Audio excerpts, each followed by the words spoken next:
Place 10 dozen hungry orphan thieves in a dank burrow of vaults and tunnels beneath what used to be a graveyard, put them under the supervision of one partly crippled old man, and you will soon find that governing them becomes a delicate business. The thief-maker, skulking eminence of the orphan kingdom beneath Shades Hill in Old Camor, was not yet so decrepit that any of his grimy little wards could hope to stand alone against him.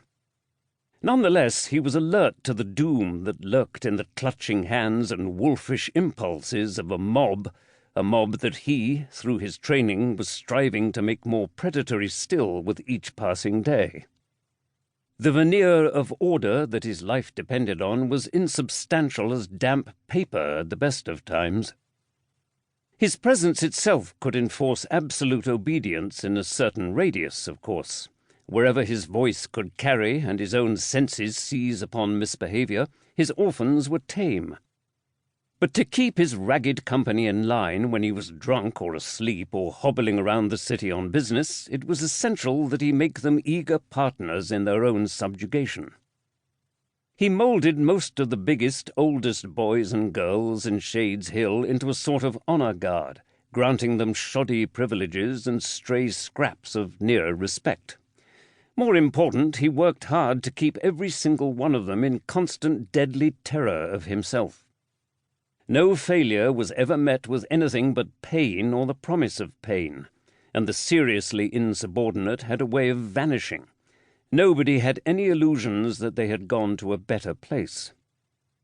So he ensured that his chosen few, steeped in fear, had no outlet save to vent their frustrations and thus enforce equivalent fear upon the next oldest and largest set of children. These, in turn, would oppress the next weakest class of victim.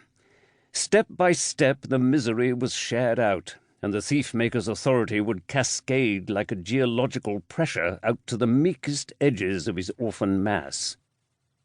It was an admirable system, considered in itself, unless, of course, you happened to be part of that outer edge, the small, the eccentric, the friendless. In their case, life in Shades Hill was like a boot to the face at every hour of every day.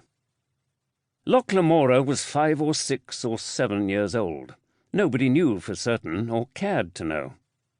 He was unusually small, undeniably eccentric, and perpetually friendless. Even when he shuffled along inside a great smelly mass of orphans, one among dozens, he walked alone, and he damn well knew it.